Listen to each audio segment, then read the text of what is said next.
Hey student, if you have problems to learn and to speak English, this could be a mental block. Watch this video and understand more about it. Coming up.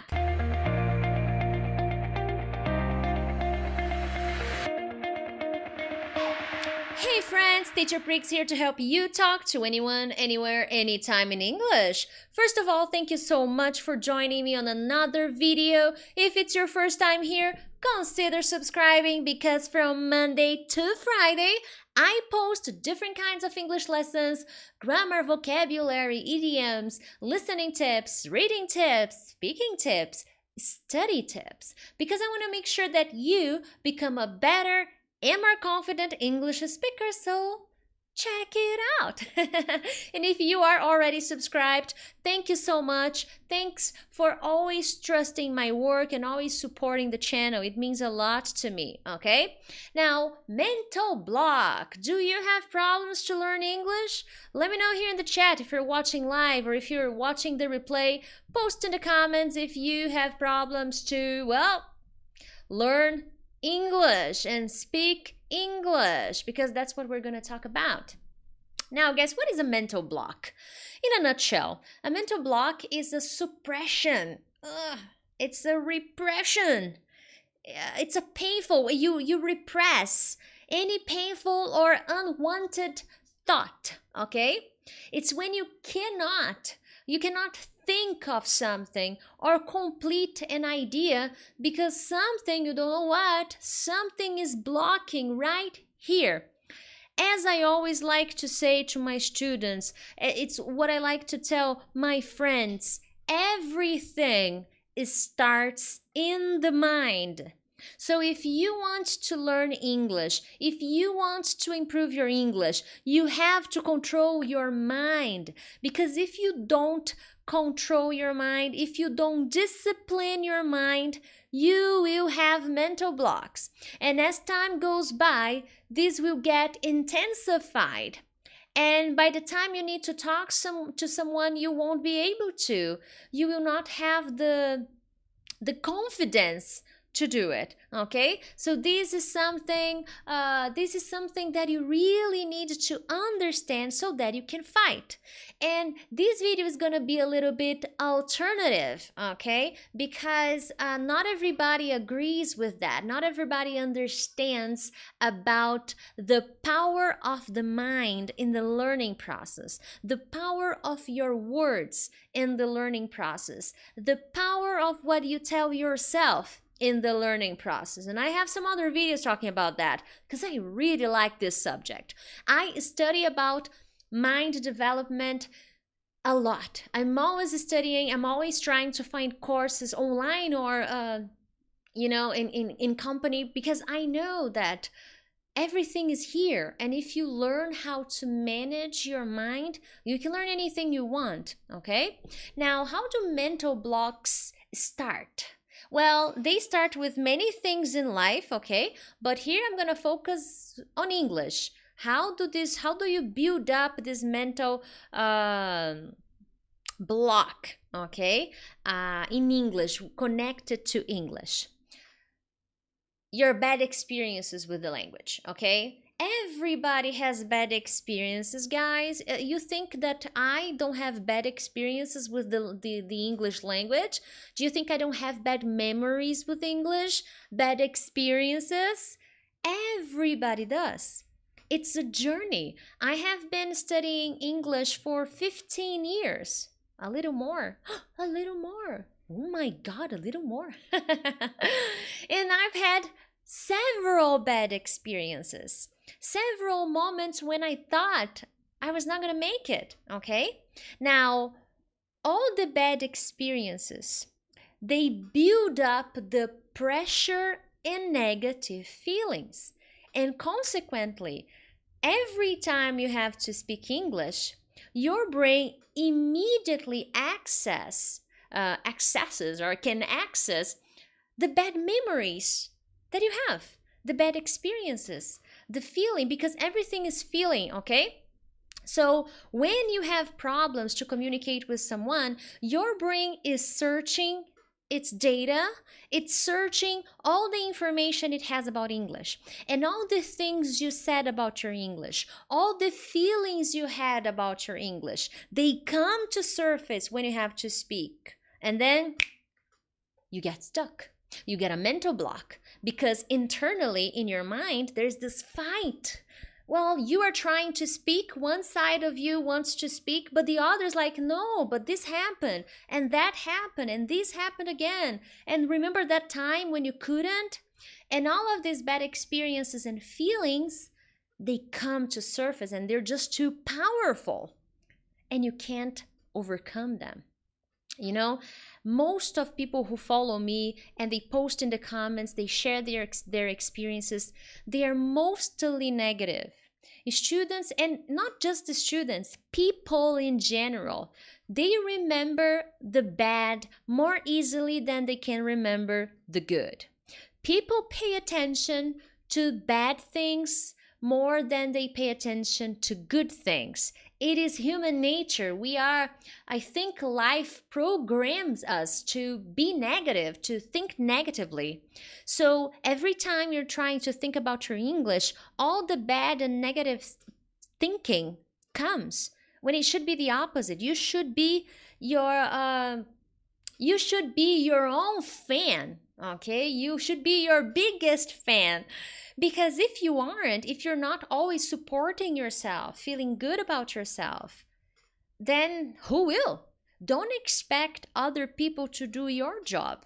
And your job is to be excited about your journey, is to root for yourself, to support yourself in this journey and not bring yourself down. The world is ready to bring you down. Don't help the world. Don't bring yourself down, okay? Now, this happened to me many years ago, okay? I think I was 17. Oh, it was a long time ago. Oh my God. 17. I was 17. And I wanted to take a test to get a certificate, okay? A very popular certificate. Everybody takes this test. And when I went to the school to do the test, the radio was really bad. The speakers, the sound in the speakers was really bad. The quality, okay, I'm not talking about my ability. The quality was not good. Of course, that my ability was not so good at the time. But when I started to listen to the audio and I realized that the speakers in the room were horrible, I panicked. And at that time, I didn't make this connection. At that time, I had the reaction that every English learner has. I thought, oh my God, I suck. I didn't understand anything. The audio was too difficult. They spoke too fast. My English is horrible. I don't know what to do. My God, I need to study more. And that experience could have become a terrible association with my English. And I remember that on that day, my father picked me up at the school. And I started crying because I am very dramatic. So I was crying. And he was like, daughter, what's going on? Why are you crying? What happened? And I started to explain and say that I was horrible, that I was off. And he was like, whoa. So you're going to let one occasion dictate your ability? Isn't that strange? Isn't that wrong? Aren't you here to learn and improve and get better? And I was like, yes, Dad, but it was so difficult. It was like, no, forget it. Well, go home, study more, but you're not bad. It was an experience. And what can you learn with that experience? That the radio is really bad. It's like, yes, but there will be many radios in real life. There will be many times when you'll be in a conference or in a conference call or in a video conference and the audio will be terrible. Are you going to lose your emotional control because of that? No, Dad, I won't. So you have to learn. The situations will not always be perfect, but if you don't control your emotions, they will control you, and then you won't be able to understand anybody because you will be so nervous and anxious. And that experience became a positive one. So I turned that negative experience that I thought that I was associating with me being bad, me being not good enough. And with my father's help, I changed that into something positive. Now, we don't always have someone to help us do that. And that's what I'm trying to do here tonight. And by understanding that I was not the problem and that I could improve, I created a positive association instead. I began to see my mistakes with positivity, with, okay, it was not so good today, but it'll be good tomorrow. I'll learn tomorrow. And that's how, at that moment, I began to see my English journey with different eyes, with a different mindset. And mindset is everything. It doesn't matter what you're studying. If you're studying English, if you're going to college, there will be many moments when you have this challenge in your life. You have this challenge ahead of you. Now, oops. So why do you have this mental block? As I said, block, not block. So there's a good chance that during your English journey, when you were starting and beginning, every time you made a mistake, you punished yourself. Every time you made a mistake, you were like, damn it, see, I'm terrible, I'm horrible. And all these phrases that you said to yourself, they began to create a pattern. Your computer saved all these messages that you said about yourself. I can't do it. I get nervous. I'm not good. My listening sucks. My speaking sucks. My pronunciation, my intonation, my vocabulary, yada, yada, yada. And your brain saved every single negative word you said about your English. And now, I don't know where you are in your journey, 3 years, 4 years, 5 years. You created this block. You have to fight it. You have to change this block you've created, and it's possible, okay? Now, how do you begin doing that? Because I'm not gonna stay here and lie to you, In 1 week, you can change those thoughts. You can delete all of them. Well, studies show that it's possible, but I'm not gonna talk about that today. I'm gonna talk about the more traditional way to fight a negative habit.